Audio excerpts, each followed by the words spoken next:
Esta es la fascinante odisea de Salomón.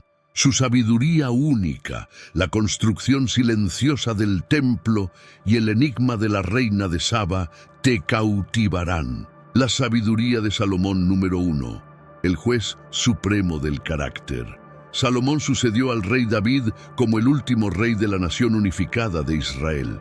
Salomón pidió sabiduría al Señor en Gibeón, el lugar alto más famoso. Dios inició el proceso al aparecer ante Salomón y hacerle una oferta increíble. ¿Qué quieres que te dé?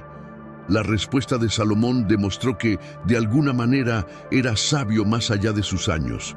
Cuando se convirtió en rey, tenía alrededor de 20 años, y a pesar de su falta de experiencia en liderazgo, fue designado gobernante de muchas personas.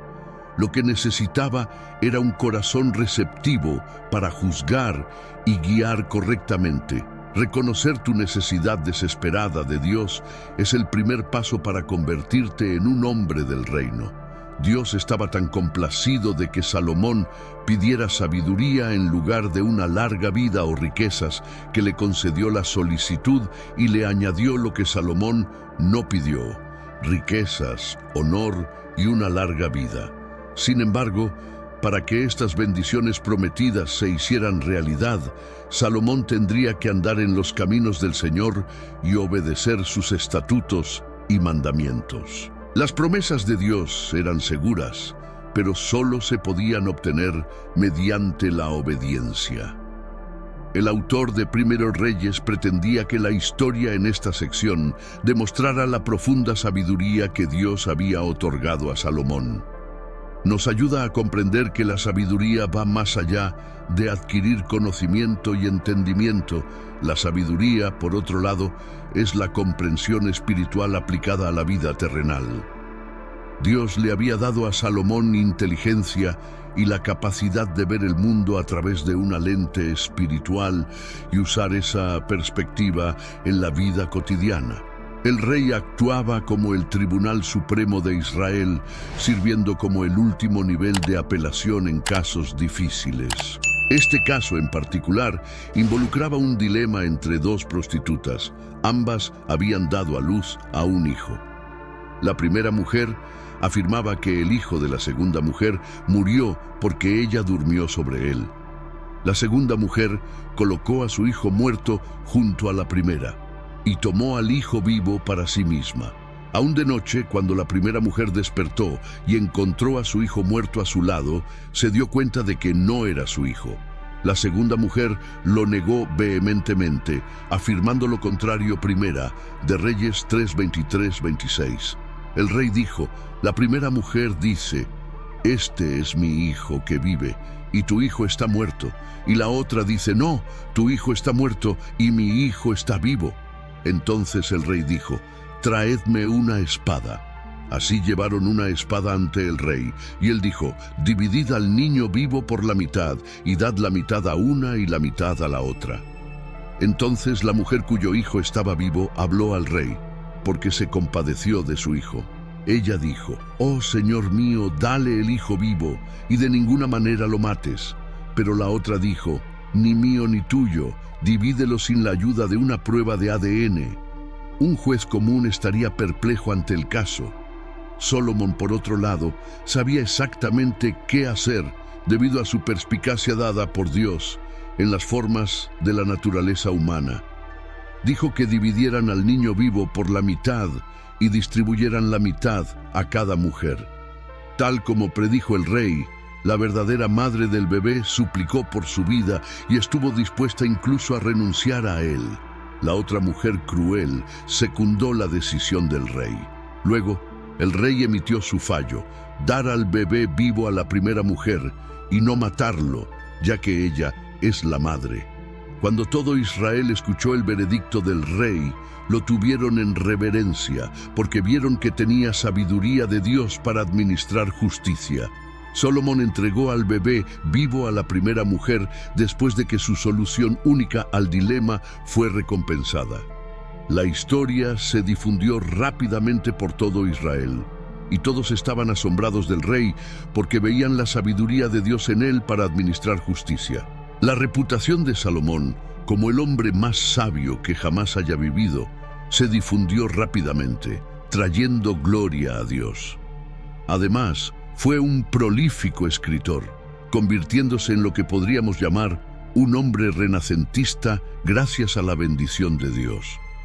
No hubo tema en el que no poseyera sabiduría incomparable. Fue un autor proverbial, compositor de canciones e incluso un botánico y zoólogo.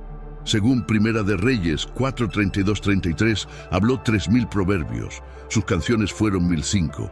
Y habló acerca de árboles, desde el cedro del Líbano hasta el hisopo que crece en la pared. También habló de animales, aves, reptiles y peces. Salomón escribió el Cantar de los Cantares, Eclesiastés y una gran parte de los proverbios. Su sabiduría superaba con creces a la de todas las personas del este y de Egipto, lugares renombrados por su sabiduría. El autor de Reyes afirmó inequívocamente que no había comparación. Salomón era más sabio que cualquiera. Además, su reputación era bien conocida y las naciones circundantes llegaron a conocer y respetar al rey de Israel.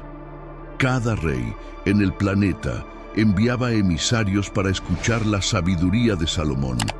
El reino de Dios estaba bendiciendo los reinos del mundo, según Primera de Reyes 4:29-34, y Dios dio a Salomón sabiduría, un entendimiento sumamente grande y amplitud de corazón, como la arena en la orilla del mar. Así la sabiduría de Salomón superó la sabiduría de todos los hombres del este y toda la sabiduría de Egipto, porque era más sabio que todos los hombres. De Mahol, y su fama se extendió por todas las naciones circundantes. Habló 3000 proverbios y sus canciones fueron 1005. También habló de árboles, desde el cedro del Líbano hasta el hisopo que brota de la pared. Habló también de animales, aves, serpientes y peces. Personas de todas las naciones y de todos los reyes de la tierra que habían oído hablar de su sabiduría vinieron a escuchar la sabiduría de Salomón. Este es el punto número 4, su gran reputación. Era típico que un rey enviara emisarios a Salomón. Sin embargo, esta reina vino para confirmar la palabra que había oído. La fama de Salomón se había extendido rápidamente. La historia de la reina de Saba ejemplifica este punto y también demuestra que Dios estaba bendiciendo a los pueblos del mundo a través de su pueblo, tal como había prometido a Abraham. La reina de Saba visitó la corte de Salomón desde un reino árabe en lo que hoy es Yemen, a unos 1200 kilómetros de Jerusalén. La reina vino a ver a Salomón debido a su fama asociada con el nombre del Señor, que probablemente hacía referencia a la sabiduría que el Señor le había otorgado.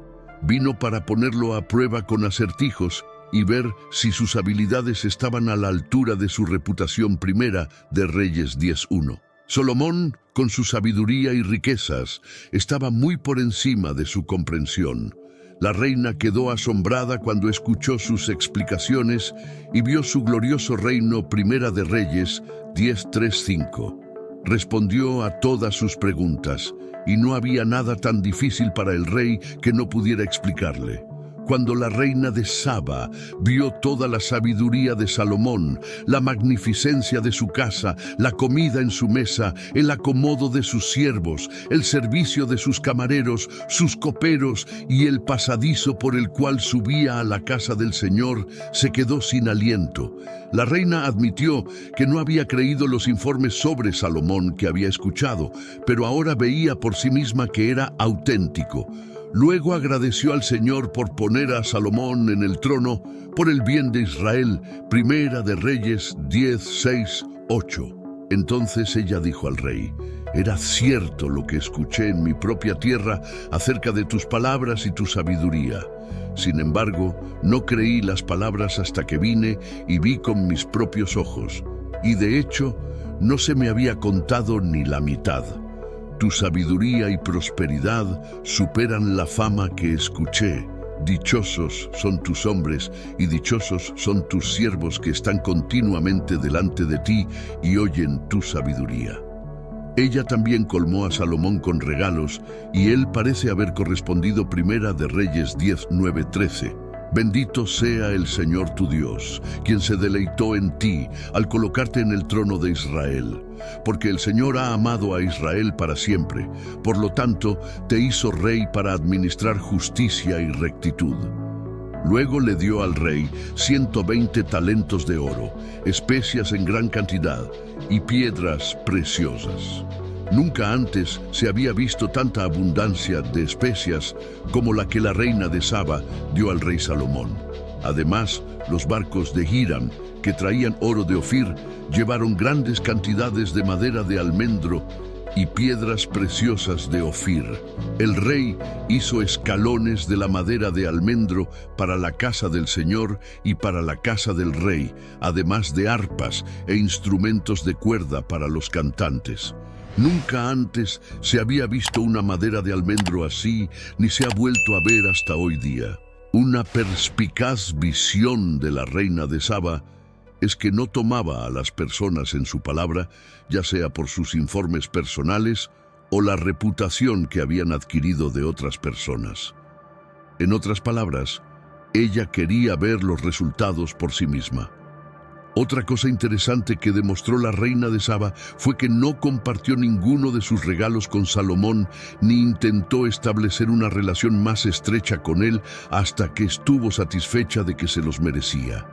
Más tarde, Jesús mencionó a la reina de Saba, también llamada la reina del sur, en su condena a los escribas y fariseos, Mateo 12:42.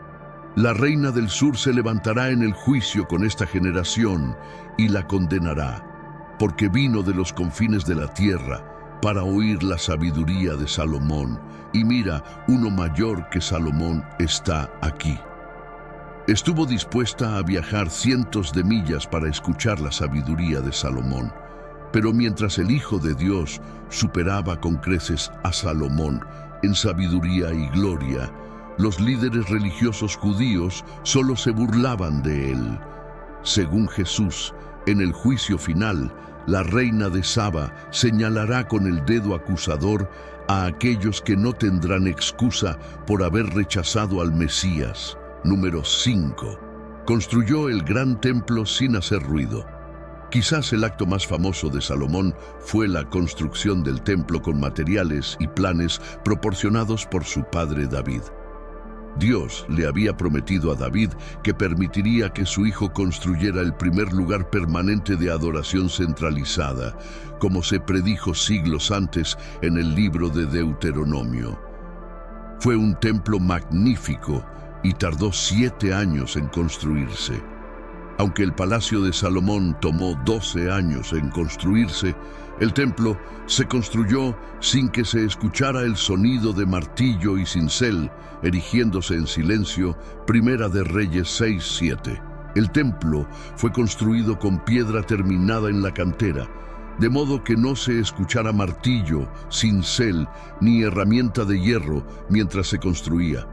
Todas las piedras para el templo provinieron de esta cueva, donde cortaron los bloques para que encajaran en el templo sobre el suelo.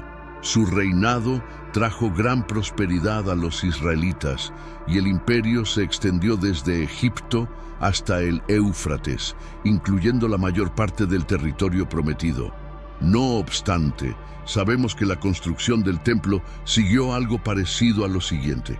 Medía 90 pies de longitud, 30 pies de ancho y 45 pies de altura. Toda la madera y piedra para el templo se terminó en la cantera según especificaciones exactas, de modo que al llevarlas a Jerusalén, las piezas pudieran encajar sin herramientas de hierro.